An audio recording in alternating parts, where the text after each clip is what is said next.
In this presentation, I want to talk about the use of an authentic text in a language class that consists of beginners, intermediates, and fluent speakers, as is so often the case in community language classes across Lakota country. I'll be demonstrating how we as instructors can help students of varying readiness levels interact with and connect with an authentic text, by which I mean an example of real-life use of language by a fluent speaker.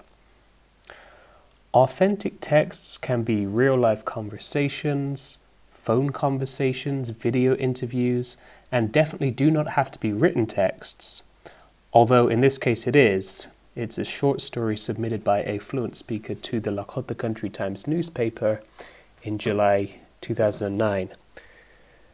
The rewards of using authentic texts in language classes are many. Students tend to enjoy learning from language of speakers that they may know, or at least can name and identify, rather than purpose-made pedagogical materials. And it helps fine-tune the important skill of understanding natural speech. The important thing is to help students capitalize on what they know and not what they don't know. For example, students need to learn how to build meaning from the few words that they do recognize in a text, and to learn not to panic when hearing or reading language in its natural environment. That's an essential skill to learn. Richard Kern has written extensively about how to use authentic texts in language classrooms, and he lays a lot of importance on preserving the real-life cultural context of a text, which means not editing it, not simplifying it, not trimming it down, and not extracting it from its context. If the level of language in the text is too hard for the group of learners, then the key instruction is to modify the activity, not the text. That's what I'm going to attempt to do in this presentation.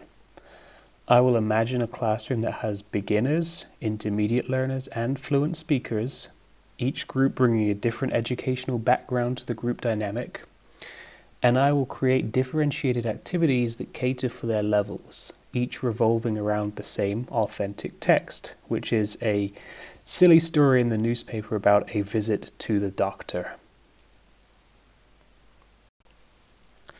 The first activity is primarily for the beginners who need some foundational vocabulary, but it also serves as a warm-up for the intermediates and fluent speakers too, helping to build a class rapport.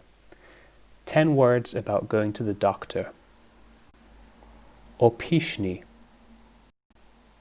Wayazanke, Kuja, Wichokuje, Prejuta, Washichuakhan, Owayazan Oti, Oomani. In a real-life class, I would introduce those words only a few at a time, repeating them several times each, and having the class repeat them back to me so that they become familiar with saying them. We'd then do a combination of vocab practice activities to help reinforce those new words. Here are some suggestions.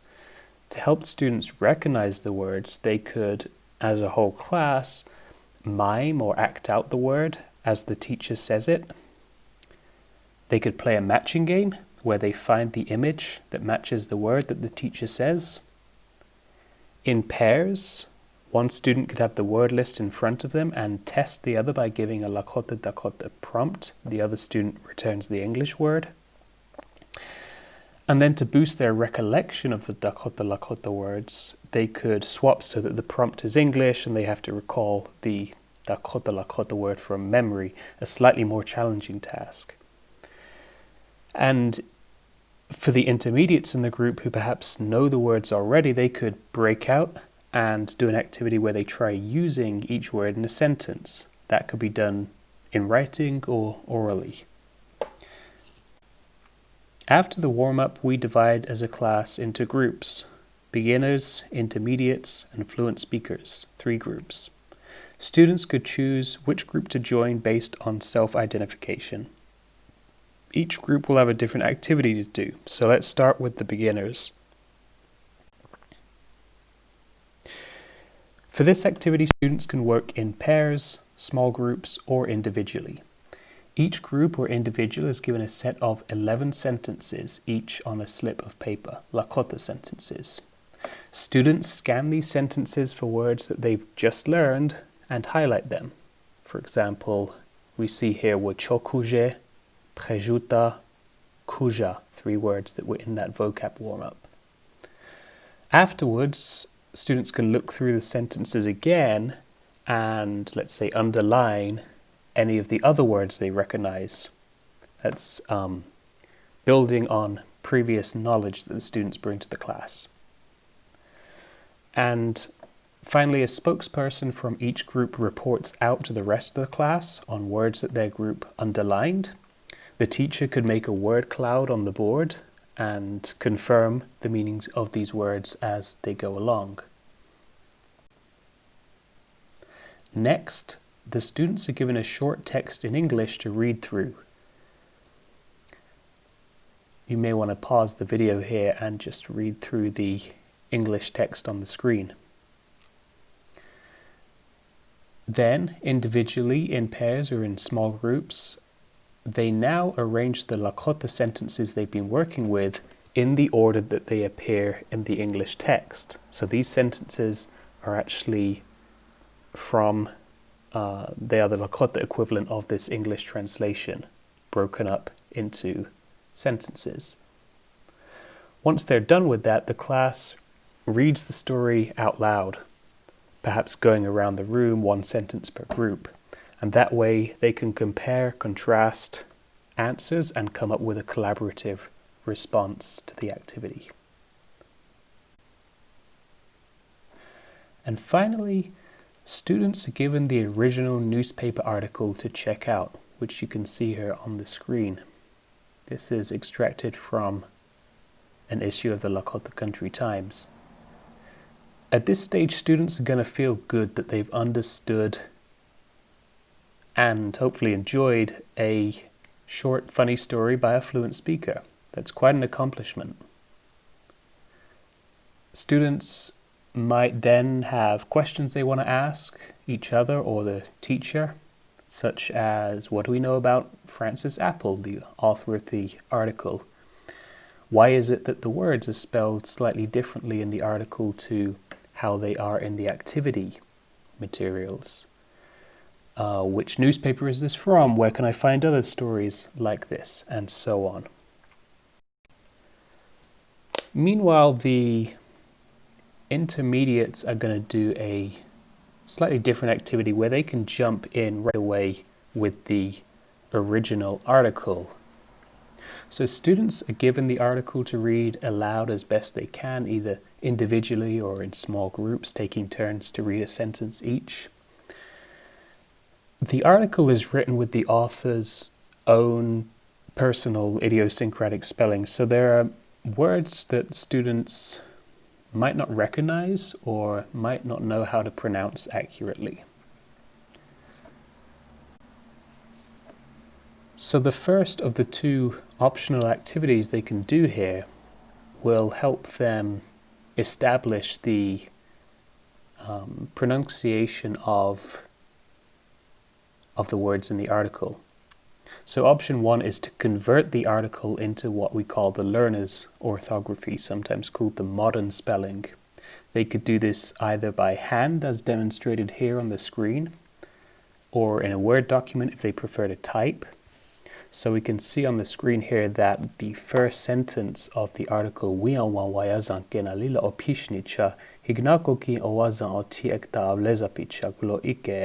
has been written out into the orthography that these students are more familiar with. Another option for the upper intermediates in the class is to work not with transliterating the text, but starting to translate it. We have a software called Fieldworks Language Explorer that they could use to gloss and translate the text. Students can use this special software, which is called Fieldworks Language Explorer, and the text of the article is pasted in here, and the student's task would be to, word by word, go through and confirm or insert the meaning of that particular word. So Wayazanki is one of the words that they learned in the vocab game at the start of the class. So she is ill. And Opishni, that's another word they learned earlier on, not feeling well. She is not feeling well. So you can see it's creating a word gloss for every single Lakota word within the article.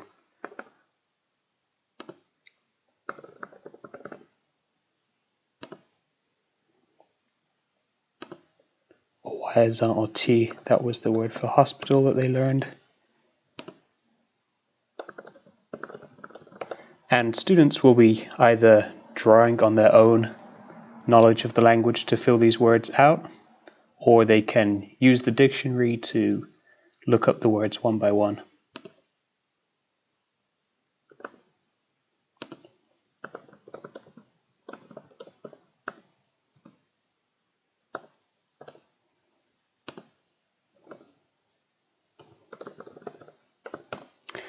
And then once they have a word-for-word translation, they can go ahead and attempt a more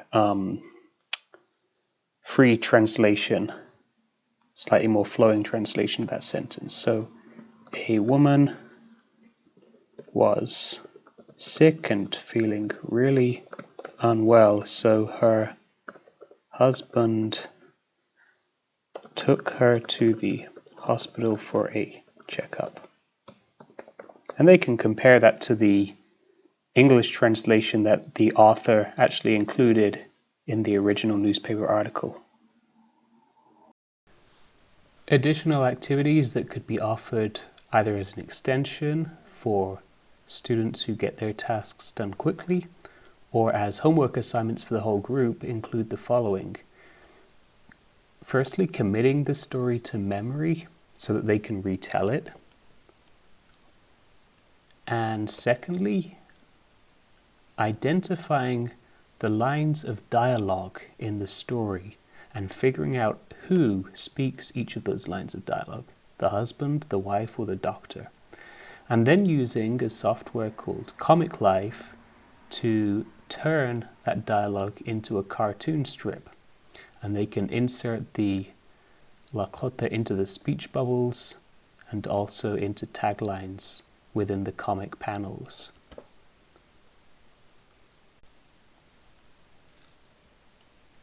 Finally, we're going to look at activities that fluent speakers could do to interact with this text and similar texts.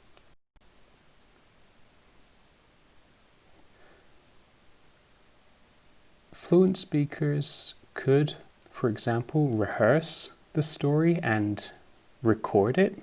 It's always good when we have authentic materials that are only text-based.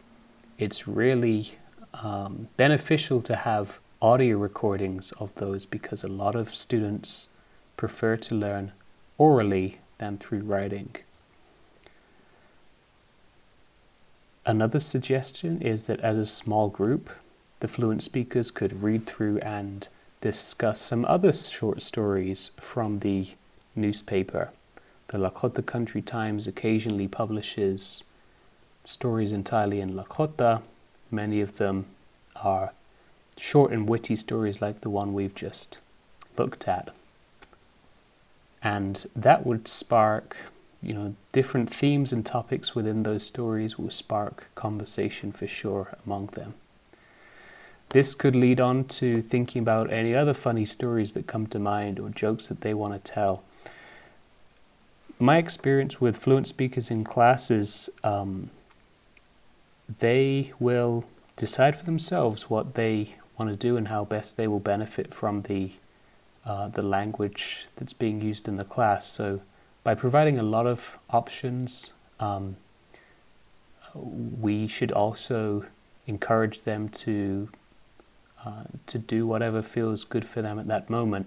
And that might be just to sit around and share a few funny stories for each other.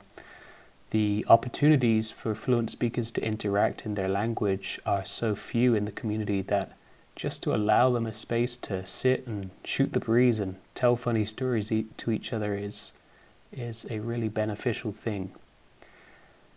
There may be fluent speakers in the class who want to share something back to the class, and I could imagine, for example, someone sharing about humor, which has a very important place within Lakota Dakota culture. So perhaps there are teachings that come to the speaker's mind that they want to share.